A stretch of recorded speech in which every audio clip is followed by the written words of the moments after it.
Happy New Year mga kamoto! Welcome back sa channel natin. Topi Manalo here pa rin naman. And today, medyo tahimik. Kakatapos lang ng holiday, kakatapos lang ng ating long ride. Nakita nyo yung last video natin. And ngayon, what I'm planning to do is to do something. Kasi quick background dun sa last ride natin, last video.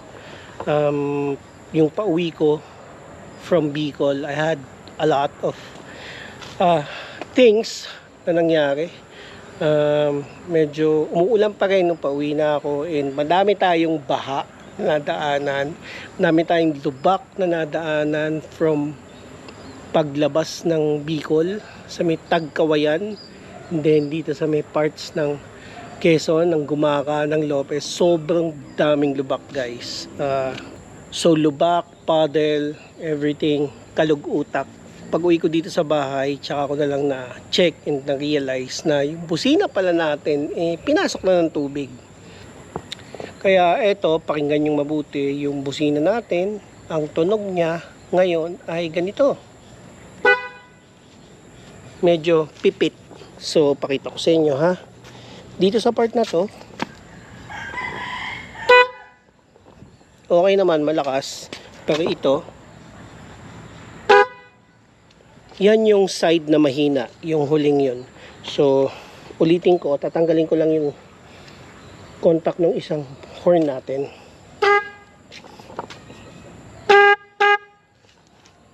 Punta nga, no? Tanggalin ko tong isa. Tanggalin ko to. And then kabit natin yung isa. Ito. Yun. So both of them, yung isa piyok na yung tunog, and itong isa na maayos-ayos pa ng konti yung tunog, pero hindi na rin maganda, hindi na rin siya ganun kaganda.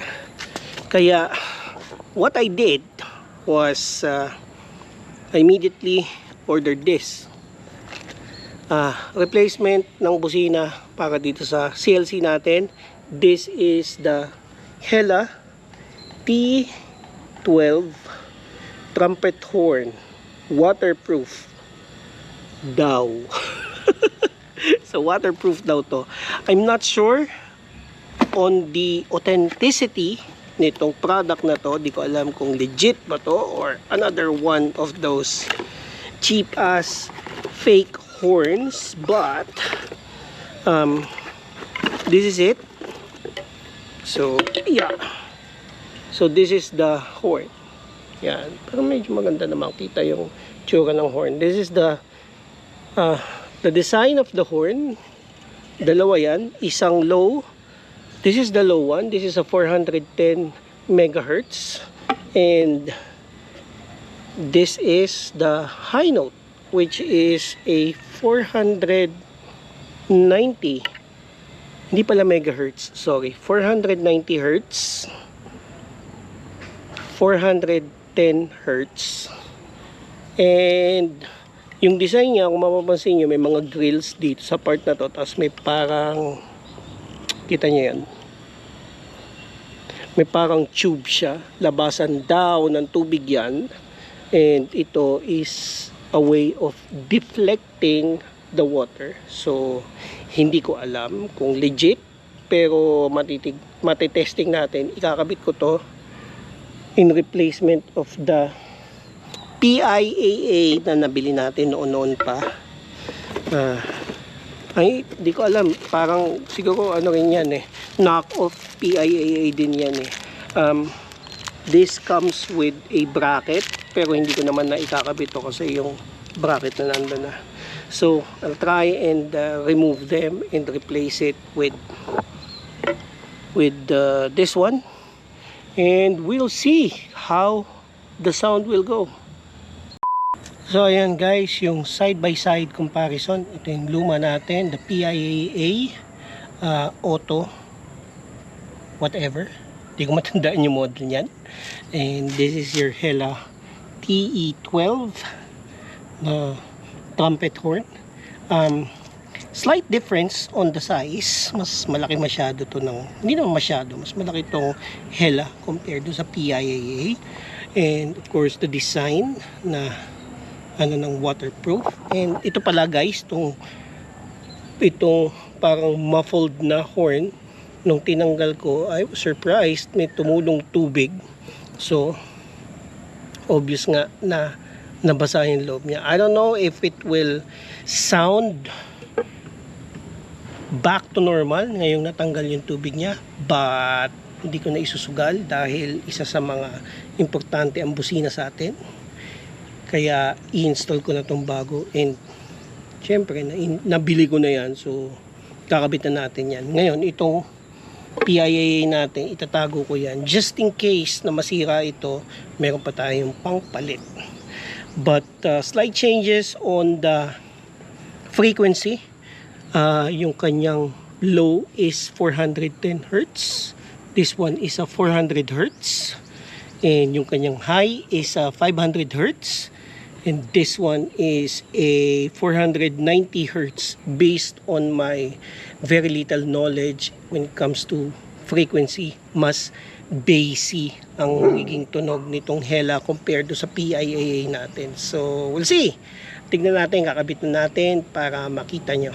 By the way, old bracket yung gagamitin ko. Sorry for the kalawang. Old bracket yung gagamitin ko. Hindi ko gagamitin to kasi although mas marami to, 4 na piraso, manipis siya compared dun sa nakakabit sa akin doon. So hindi ko na gagamitin yung bago, itatago ko na lang to. Also tinatamad akong magtanggal ng bracket, kaya as is. Pero yung lumang tornilyo hindi ko gagamitin kasi manipis eh, oh. Size 10 mm to. Ito yung bago na kasama ng Hella, medyo mas makapal siya, so ito ang gagamitin ko. Tsaka para bago, walang kalawang. Alright, kabit ko muna and pakita ko sa inyo yung itsura niya, and magsa-sound check din tayo. Okay? Later. Okay guys, yan, nakabit na natin. Ito yung isa, tapos nandun sa kabila yung isa. Yan, nandito yung high, nandun sa kabila yung low.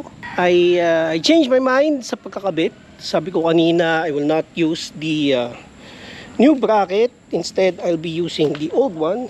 Pero bago isip ko. So ito, tinanggal ko yung lumang bracket niya. Kinakalawang na rin kasi medyo hindi na magandang tignan. Kaya ito, konting linis lang rito. It will look okay na rin. And I've just decided to have the bracket, the new bracket, attached to the crash guard. Yung crash guard na tubong nagkakabit doon, meron naman siyang tornilyo dito na M8. So diyan ko na kinabit, pinasok, tapos ito nakakabit na dito yung horn natin. Sound check tayo para marinig nyo. Ito ang tunog niyan.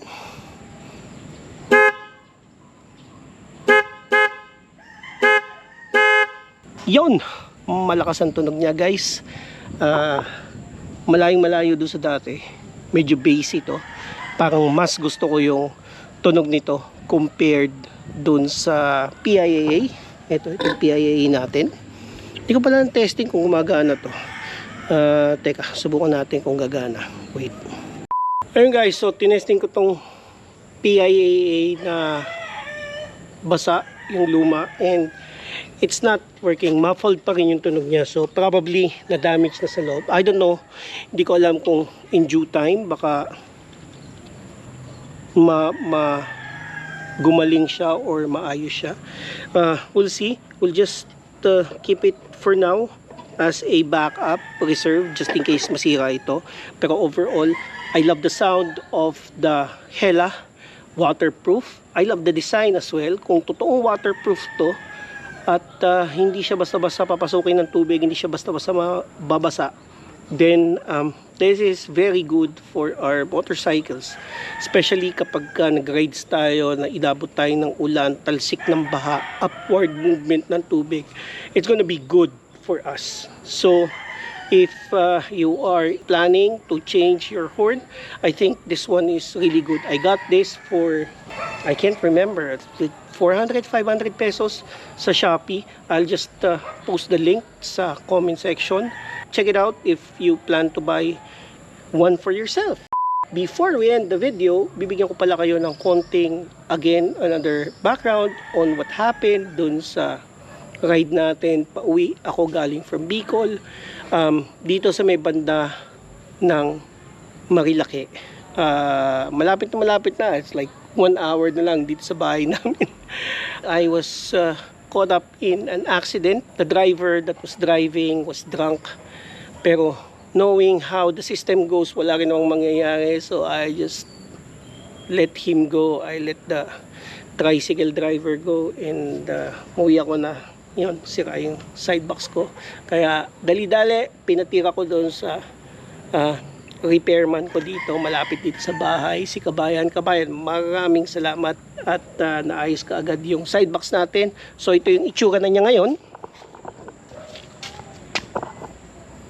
Yan.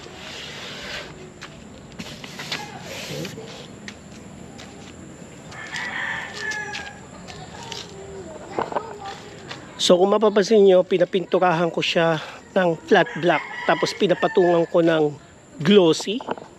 Parang medyo bago-bago ng konti yung itsura. Medyo iba naman. Nawala na yung mga scratches niya, yung basag niya, naayos yung bracket and everything. So okay na to, pansamantala, habang hindi pa tayo nakakuha ng pamalit. Pangsamantagal actually. Maraming gastos nitong holiday, so tigil muna ng bili, magagalit si mami. So ito magagamit pa natin, wala na ulit yung basag. Sayang hindi ko na pakita sa inyo kung ano itsura before siya nabasag, but overall I'm happy with it. I'll be closing the video here. Kung nagustuhan nyo, hit the like button na lang. Also, if you are new to my channel, I would like to invite you to please subscribe to my channel and hit the bell notification for more updates. Again, thank you for watching, everyone. Until next time, mga kamoto, kita kits, Topi Manalo here. Bye. Bye-bye, kids.